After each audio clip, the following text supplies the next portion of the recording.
सामान्य सभामुख महोदय, तपाईँ यो बाल्नुभयो, किन बाल्नुभयो होला? खोइ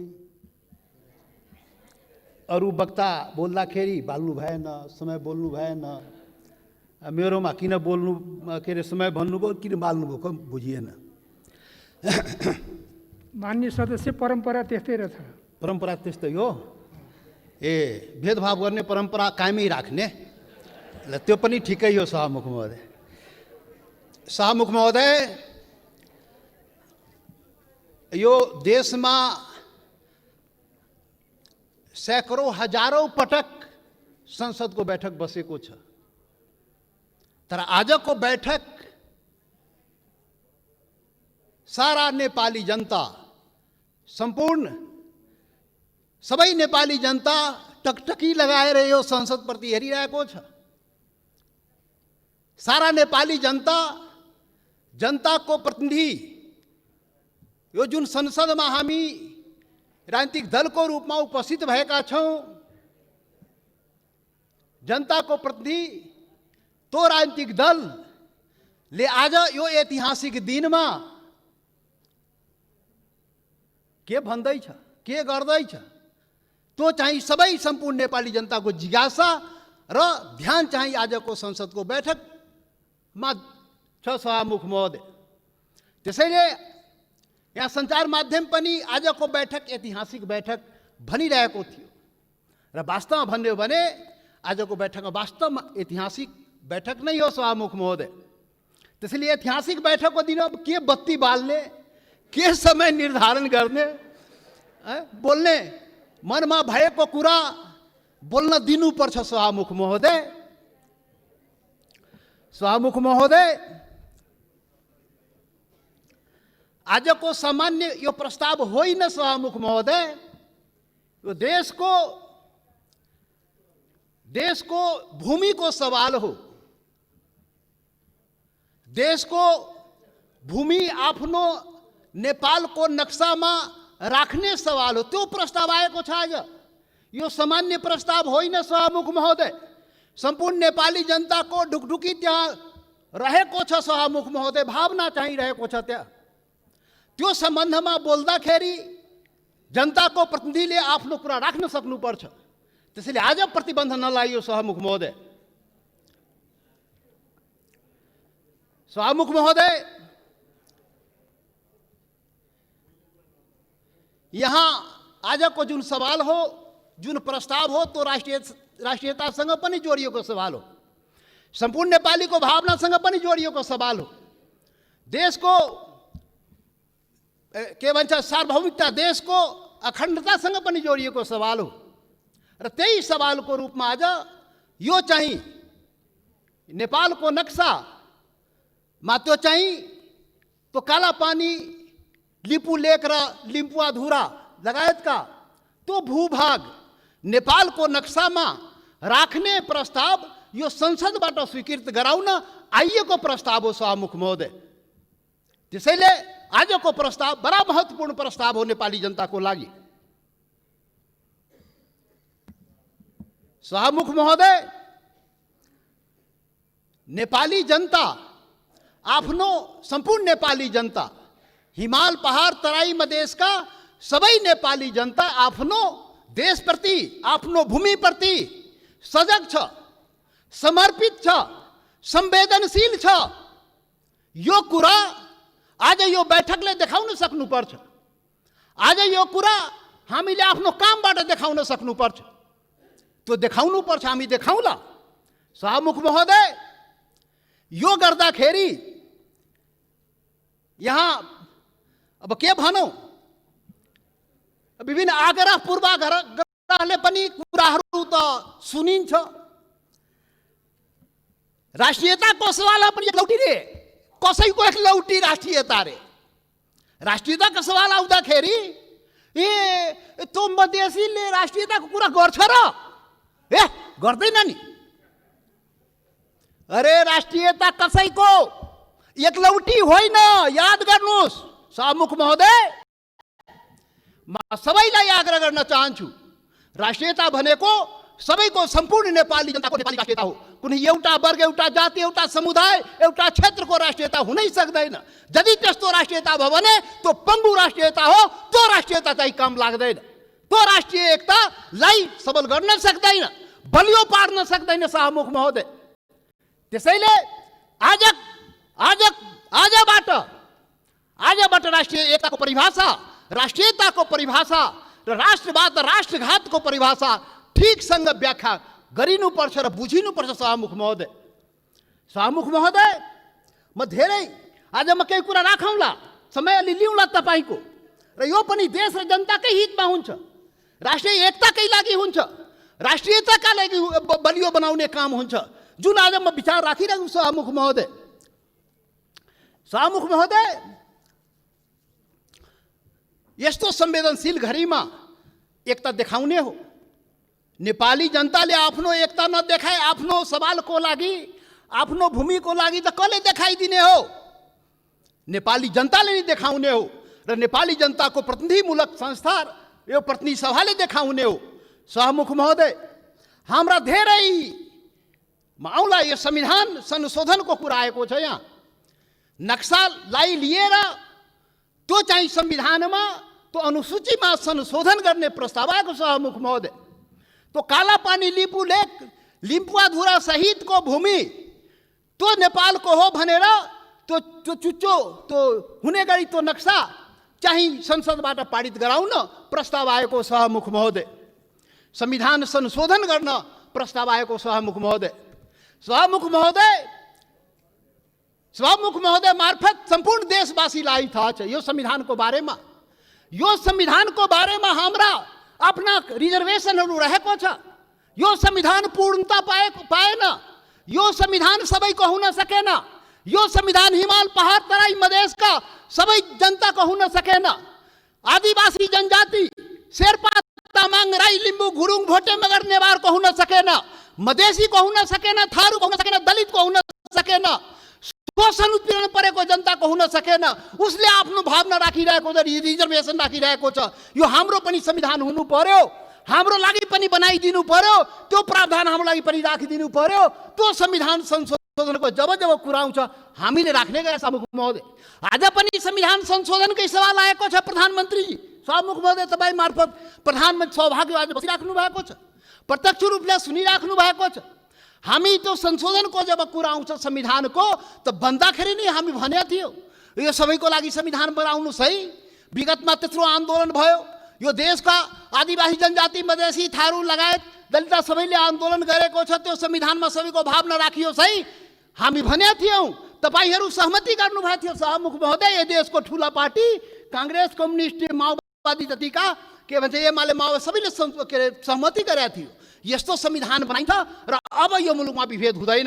अब संघीय लोकतान्त्रिक गणतन्त्र आउँछ, सबै नेपाली बराबर हुन्छ, कुनै समुदाय, कुनै वर्ग, कुनै क्षेत्रप्रति केही अन्याय हुँदैन भनेर भनिएको थियो, सम्झौता गरिएको थियो।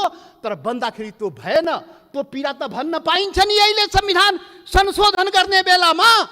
हामीले त भने हो शाहमुख महोदय, जब प्रधानमन्त्रीले नक्सा बनाउनु भयो हामीले भनेको थियौँ राम्रो गर्नुभयो। नेपालको भूमि फिर्ता ल्याउने कुरा जुन गर्नुभयो, नक्सा बनाउनु भयो, राम्रो गर्नुभयो। सर्वदलीय बैठकमा हामी सबैले एकमतले सरकारलाई, प्रधानमन्त्रीलाई हामी भन्यौँ तपाईँ अगाडि बढ्नुहोस्, यो चाहिँ भूमि चाहिँ नक्सा बनाएर मात्रै हुँदैन, फिर्ता ल्याउने पनि कुरा गर्नुहोस् है प्रधानमन्त्रीजी। नक्सा बन्यो। आज संसदबाट के भन्छ संविधान संशोधन समेत गराएर अनुसूचीमा राख्ने कुरा भएको छ। जब संविधान संशोधनको सवाल आउँछ त्यति बेला हामीलाई त्यो पीडा हुन्छ, किनभने यो संविधानको लागि, यो संविधानको अपनत्वको लागि सैकड़ों जनता चाहिँ जान गुमाएको छ, बलिदान दिएको छ शाहमुख महोदय। त्यो पनि राष्ट्रियता हो, त्यो पनि नेपालको जनताको राष्ट्रियता हो, त्यो पनि आफ्नो हक अधिकारको लागि जान गुमाएको छ, सङ्घर्ष गरेको छ, आन्दोलन गरेको छ शाहमुख महोदय। त्यसैले शाहमुख महोदय, जब संशोधन कुरा आउँदाखेरि त्यो कुरा पनि हामी राख्ने गरा। त्यसैले हामीले भनेका थियौँ शाहमुख महोदय प्याकेजमा ल्याइदिनुहोस्, यो त्यो कुरा पनि ल्याइदिनुहोस् न, जो हामीले उठाएका सवालहरू पनि त्यो पनि ल्याइदिनुहोस् न, सँगसँगै ल्याइदिनुहोस् न, अनि राम्रो हुन्छ। अनि राष्ट्रिय भूमि मात्र होइन, जनता पनि राष्ट्रियता हो नि त। भूमि मात्रै होइन, जनता समेत, भूमि र जनता मिलाएपछि राष्ट्रियता हुन्छ। जनताको सवाल पनि ल्याइदिनुहोस् न भने आग्रह गरे हो। बिन्ती गरे सभामुख महोदय, तर खोइ आएन। मजबुरन हामी चाहिँ छुट्टै के अरे प्राइभेट बिलको रूपमा यहाँ ल्याउनु पर्यो सभामुख महोदय। अब पछि विचार होला सायद। अब यो 7औं संविधान सभामुख महोदय, 6वटा संविधान त नाश भयो मुलुकमा। 70 वर्षमा 7वटा संविधान, 6वटा संविधान यही कुकर्मले गर्दाखेरि, यही गतिविधिले गर्दाखेरि समाप्त भयो। जनताको माग अनुसार समय सापेक्ष संशोधन भएन भने संविधान जाँदो रहेछ। त्यसैले यो 7औं संविधान, संघीय लोकतान्त्रिक गणतन्त्रको संविधान बडा मेहनतले, त्याग बलिदानले नेपाली जनताले ल्याएको छ। त्यसले यो संविधानको रक्षा हुनुपर्छ। रक्षाको लागि त्यसमा समय सापेक्ष जनताको माग अनुसार सुधार परिवर्तन गर्नुस्। बाइबल कुरान गीता नबनाउनुस्। अब प्रधानमन्त्रीले उचित आवश्यकता भन्नुहुन्छ, खोइ कहिले उचित आवश्यकता आउने थाहै छैन। अब खोइ कसरी हुन्छ हो, त्यो भएन सभामुख महोदय। त्यसैले आजको दिनमा त्यो याद गर्न, रिमाइन्ड गर्न खोजेको, सम्झाउन खोजेको यो संविधान संशोधनको सवाल आउँदाखेरि त्यो जनताको, त्यो हिमाल पहाड तराई मधेसका जनताको भावनालाई पनि सम्झिदिनुहोस्। सम्पूर्ण म भने थिएँ पहिलो दिनमा, पार्टी ठुलो भयो, दिललाई ठुलो बनाउनुहोस् प्रधानमन्त्रीजी भने थिए। प्रचण्डजी भन्ने थिए, तपाईँ दुईजना शीर्ष नेतालाई दिल ठुलो बनाउनुहोस्। त्यो दिलमा सम्पूर्ण नेपालीलाई समेट्नुहोस्, हिमाल पहाड तराई मधेसका सबैलाई समेट्नुहोस् र सबको नेता बन्नुहोस्, सबको संविधान बनाइदिनुहोस्। त्यो भने थिएँ, तर आजसम्म त्यो काम भएन। अब होला कि आज जुन यो संवेदनशील समयमा पनि हामीले कुरा उठाइरहेकोमा अब हुन्छ। त्यसैले सभामुख महोदय, सबै असन्तुष्टिका बावजुद हाम्रो पुरै असन्तुष्टि छ संविधानप्रति, हाम्रो अधिकारप्रति, पहिचानप्रति, यो देशको जनताको अधिकार र पहिचानप्रति, हिमाल पहाड तराई मधेसको जनताको अधिकार र पहिचानप्रति, उसको समानता र विभेद के विरुद्धमा यो विभिन्न कुराहरू, हाम्रा रिजर्भेसन छ, हाम्रा असन्तुष्टिहरू छ। तर पनि आज जब देशको सवाल उठेको छ, राष्ट्रियताको सवाल उठेको छ, हाम्रो भूमिको सवाल उठेको छ, यो अवस्थामा सबै असन्तुष्टिहरूलाई थाती राखी जनता समाजवादी पार्टीले यो प्रस्ताव, जुन यो नक्सा सम्बन्धी प्रस्ताव जुन आएको, त्यो प्रस्तावलाई जनता समाजवादी पार्टीले सहर्ष समर्थन गर्दछ। त्यसलाई हामी सर्वसम्मत रूपले समर्थन गरेका छौँ सभामुख महोदय। याद रहोस्, हाम्रा असन्तुष्टि हिमाल पहाड तराई मधेसका जनता, तो शेर्पा तामाङ राई लिम्बू गुरुङ भोटे मगर नेवार थारू मधेसी दलित, त्यो जनताको भावनालाई बुझिदिनुहोस्। यसरी देश चल्दैन त्यति मात्रै भन्ने हो सभामुख महोदय। यसरी देश नचलाउनुहोस्, यो सबैको देश हो। राष्ट्रियता भनेको सम्पूर्ण नेपालीको जनताको मनमा आफ्नो देशप्रति भावना छ र त्यही भावनाको यहाँ प्रतिबिम्बित यहाँ भएको छ। जति असन्तुष्टि भए पनि जब देशको सवाल आउँछ हामी एकजुट भएर उभिन्छौँ। आज हाम्रो बारेमा त अनुहार हेर्ने बित्तिकै मधेसी, यो त राष्ट्रघाती नै होला, यो त मधेसी, यो त विदेशी नै होला, यो त भारतीय नै हो भनेर कुण्ठाबाट भरिएका नस्लीय चिन्तन बोकेकाहरू आजदेखि त्यो हटाइदिऊ। नेपाली सीमाको रक्षा प्रत्येक मधेसी सेना भएर सीमाको रक्षा गरेको छ सभामुख महोदय। नेपालको सेना त्यहाँ बस्नु पर्दैन।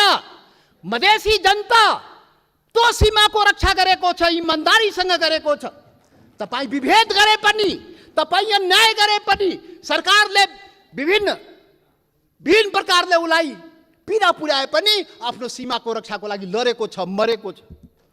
त्यसैले सभामुख महोदय, अब यो जनता समाजवादी पार्टी अब भर्खर हामी एकता प्रक्रियामा पुरा पनि भएको छ, निर्वाचन आयोगमा गएको छ, एक भइसकेर यो वैकल्पिक शक्ति निर्माणको लागि, राष्ट्रिय शक्ति निर्माणको लागि हामी प्रक्रियामा अगाडि बढिसक्यौँ सभामुख महोदय।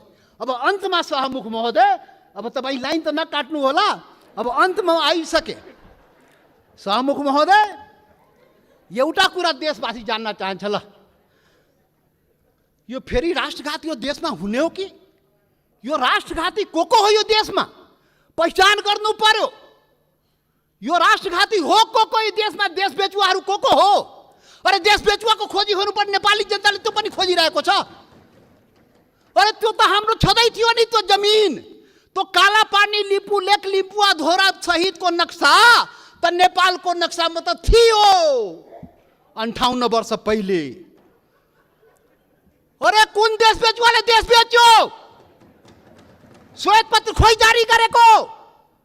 श्वेत जारी गर्नु पर्दैन? टुडी खेलमा राष्ट्रघातीलाई झुन्ड्याउनु पर्दैन? ढाकछोप गर्ने? अरे सभामुख महोदय, महाकाली सन्धि हुँदाखेरि, अरे 25 वर्ष पहिले महाकाली सन्धि भएको थियो र यही संसदबाट पारित गराइएको थियो। त्यो महाकाली सन्धि कसरी भयो? अरे त्यसमै थियो नि महाकाली सन्धिमा लिपुले काला पानी लिम्पू अधुराको महाकालीको स्रोत, त्यो नदीको स्रोत मुहान कता, त्यो क्लियर भएको भए त हाम्रो जमिन मिचिन थियो र किन भएन? यही संसदबाट पारित गराइएको थियो। कसले पारित गरायो? कसले सम्झौता गर्यो? कसले पारित गरायो? म त सुनेको छु, त्यति बेला म सांसद थिइनँ। पार्टी पनि फोरेर पारित गराइयो भो। अब अरे कस्तो राष्ट्रवादी काम गरे हो? महाकालीलाई संसदबाट पारित गराउँदाखेरि त्यो मुहानको चाहिँ, महाकालीको मुहानको चाहिँ पत्तो नलाउने र त्यसलाई चाहिँ संसदबाट पारित गर्ने। त्यसैले राष्ट्रघातीको पहिचान हुनुपर्छ सभामुख महोदय। सकिनै लाग्यो सभामुख महोदय। यो राष्ट्रवादी कुरा हो, यो खोखला राष्ट्रवादी कुरा होइन। यो राष्ट्रघातीलाई पर्दाफास गर्नुपर्छ नेपाली जनताको बीचमा।